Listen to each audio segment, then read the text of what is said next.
अस्सलाम वालेकुम। मैं मर्सिडी में टूर बाबा आलाम और 12 इमाम 14 मैसूम पाठ नंबर 12। अल्लामा हाफिज़ मोहम्मद बिन अली शहर आशूब अल मुतफ़ी 588 हिजरी में लिखे थो त जनाब सैयद अलैहिस्सलाम जे जनाज़े में हज़रत अली अलैहिस्सलाम, इमाम हसन अलैहिस्सलाम, इमाम हुसैन अलैहिस्सलाम, अकील अलैहिस्सलाम, सलमान फारसी, अबू ज़र, मिक़दाद, अम्मार ऐं बुरैदा शरीक हुआ ऐं उन्हनि जनाज़े नमाज़ पढ़ी। हिकु रिवायत में अब्बास, फज़ल, हज़ीफ़ा ऐं इब्न मसूद जो बि इज़ाफ़ो आहे। अमदतुल मुतालिब तर्जुमो मनाक़िब जुल्द नंबर 2 सुफ़ो नंबर 65। किताबुल मुतअल्लिक़ अमाल जे सुफ़े नंबर 139 ते शेख अब्बास कुमी लिखे थो त जॾहिं हज़रत अली अलैहिस्सलाम जनाब सैयदा जे लाश मुतहर खे मरकद में लाथो त जनाब रसूल ख़ुदा सल्लल्लाहु अलैहि वसल्लम जे हथनि जहिड़ा ॿ नमूदार थिया ऐं उन्हनि जनाब सैयदा अलैहिस्सलाम जे जिस्म मुतहर ते खे संभाले वरितो। 14 सितारे जो मुसनफ़ किताब नासिकुल तवारीख़ जे हवाले सां लिखे थो त रहलत वक़्तु जनाब सैयदा अलैहिस्सलाम जी ॼमार मुबारक 18 साल हुई।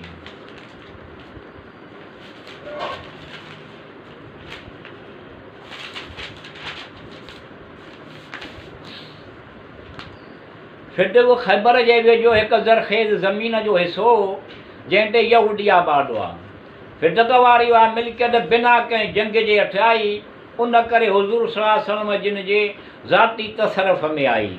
उन बारे में ख़ुदा ताला क़ुरान में इरशाद फ़रमायो आहे त ऐं जेको माल अलाह ताला पंहिंजे रसूल सल्लल्लाहु अलैहि वसल्लम खे बिना कंहिं लड़ाईअ जे अता फ़रमायो आहे ऐं उन लाइ अव्हां त घोड़ा दौड़ाया ऐं न उठ। अलाह ताला पंहिंजे रसूल सल्लल्लाहु अलैहि वसल्लम खे जंहिं ते चाहे बुज़ुर्गी अता करे सघे थो ऐं अलाह हर शइ ते क़ादिर आहे। जॾहिं क़ुरान हकीम जी हीअ आयत नाज़िल थी त ऐं रसूल सल्लल्लाहु अलैहि वसल्लम पंहिंजी करामत दारनि खे हक़ु ॾेई छॾियो त रसूल अकरम सल्लल्लाहु अलैहि वसल्लम जिन सैयदा फ़ातिमा ज़ोहरा सलाम अलाहा खे सॾायो ऐं फिदक खे न हुबा करे लिखी ॾिनो। तारीख़ हबीबुल शेर मदारिजुल नबुवत रोज़तुल सफ़ा में आहे त हुज़ूर सल्लल्लाहु अलैहि वसल्लम जिन हज़रत अली अलैहिस्सलाम खे फिदक ॾांहुं रवानो कयो ऐं हज़रत अली अलैहिस्सलाम अहले फिदक मां सां बिना कंहिं लड़ाईअ जे सुलह कयो, जंहिंजे नतीजे में फिदक वारी एराज़ी हुज़ूर सल्लल्लाहु अलैहि वसल्लम जे ज़ाती मिल्कियत करार ॾिनी वई, जेका हुक्म ख़ुदावंदी तहत हुज़ूर सल्लल्लाहु अलैहि वसल्लम जिन जनाब सैयदा अलैहिस्सलाम खे हुबा करे लिखी ॾिनी। ख़िलाफ़त जे पहिरें दौर में फिदक वारो बाग़ जनाब सैयदा अलैहिस्सलाम खां खसियो वियो त जनाब सैयदा अलैहिस्सलाम पंहिंजे हक़ हासिल करण लाइ दरबार में ख़िलाफ़त में पेश थी ऐं बाग़े फिदक ते पंहिंजो हक़ साबित करण लाइ हुज़ूर सल्लल्लाहु अलैहि वसल्लम जी लिख ते पेश कयाई। दरबार ख़िलाफ़त पारां गवाह तलब कया विया। जनाब सैयदा अलैहिस्सलाम हज़रत अली अलैहिस्सलाम ऐं उम्मे ऐमन खे गवाह तौरु पेश कयो, पर उहे गवाहियूं क़बूल न कयूं वयूं ऐं ख़लीफ़े वक़्तु जनाब सैयदा अलैहिस्सलाम जे दावा खे रद्द करे चयो त हुज़ूर सल्लल्लाहु अलैहि वसल्लम जिन फ़रमायो हो त असीं पैगंबर न कंहिंजी मीरास जा वारिस थी सघूं था ऐं न ई को असांजो वारिस थी सघे थो। असीं मीरास में जेकी बि कुझु छॾियूं था इहो सदको आहे। जनाब सैयदा अलैहिस्सलाम ऐं हज़रत अली अलैहिस्सलाम उन हदीस जे सिरतगा इनकार कॾे क़ुरान मजीद मां दलील पेश कया।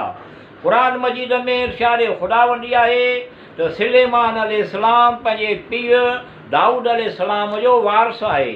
हज़रत ज़करिया अलैहिस्सलाम अलाह ताला खे अर्ज़ु कयो त मुंहिंजे वारिसनि मां मूंखे अंदेशो आहे, मुंहिंजी ज़ाल सुंढ आहे, तूं पंहिंजे कर्म सां मूंखे फ़र्ज़ंद अता कर जेको मुंहिंजो ऐं आल यकूब जो वारिस बणिजे। उन्हनि क़ुरानी दलीलनि खां पोइ बि जनाब सैयदा अलैहिस्सलाम जी वारसीअ वारे हक़ खे तस्लीम न कयो वियो ऐं संदन दावा रद्द कई वई। उन वाक़े खां पोइ जनाब सैयदा अलैहिस्सलाम जिन अलील रहण लॻियूं। वारद जे वफ़ात जे सदमे खां पोइ उम्मत जे अहिड़े रवैये सबबि जनाबे सैयद अलैहिस्सलाम जिन हर वक़्तु रंजीदा ऐं मलूल रहंदियूं हुयूं ऐं जल्दी दुनिया मां रलट फरमायाऊं। सही बुखारीअ में हज़रत बीबी आयशा रज़ी अल्लाह अना खां रिवायत आहे त उन वाक़े खां पोइ जनाबे सैयद अलैहिस्सलाम ख़लीफ़ाए अव्वल ऐं ख़लीफ़ाए दोम सां कलाम करणु तर्क करे छॾियो। सही बुखारी ऐं ॿियनि मुस्तनद किताबनि में आहे त जनाबे सैयद अलैहिस्सलाम जे वसियत ते अमल कंदे हज़रत अली अलैहिस्सलाम राति जे तारीकीअ में संदनि तदफ़ीन कई ऐं हज़रत सलमान फ़ारसी, हज़रत अबू ज़र ग़फ़ारी ऐं हज़रत अम्मार यासिर खां सवाइ ॿियनि खे ॼाण बि न ॾिनो। ॿिए ॾींहुं जॾहिं ख़ुलफ़ाए अव्वल ऐं डोम तज़ियत करण लाइ हज़रत अली अलैहिस्सलाम वटि विया त शिकायत कयऊं त तव्हां असांखे जनाबे सैयद अलैहिस्सलाम जे इंतकाल जो ॼाण बि न ॾिनो। हज़रत अली अलैहिस्सलाम संदन शिकायत जे जवाब में फरमायो त सैयदा फ़ातिमा ज़ुहरा अलैहिस्सलाम मूंखे जेका वसियत कई हुई मूं उन ते अमल कयो।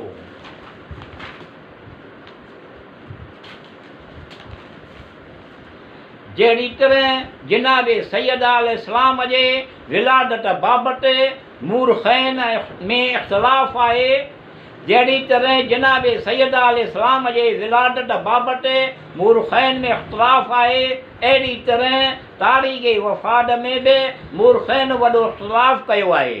किन तारीख़ दाननि संदन वफ़ात जी तारीख़ 3 जमातुल सानी, किन 13 रबियुल सानी, किन 27 जमातुल अव्वल, किन वरी 3 रमज़ानुल मुबारक 11 हिजरी लिखियो आहे।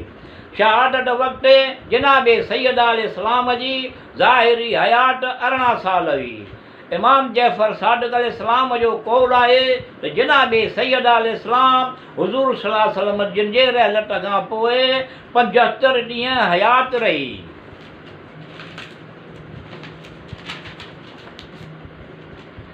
ख़ैबर वेझो फिदक हिकु सरसब्ज़ शादाब ऐं ज़रख़ेज़ इलाइक़ो हो जेके सभ खां अॻु फिदक बिन हाम पंहिंजे आमाज गाह अची ठाहियो। हीअ आबादी संदनी नाले सां सम्झणु लॻी। ख़ैबर वांगुरु हीउ इलाइक़ो बि यहूदनि जो मस्कन हो जंहिंखे हिननि आपाशीअ जा वसीला मुहैया करे सरसब्ज़ बाग़ में तब्दील करे छॾियो।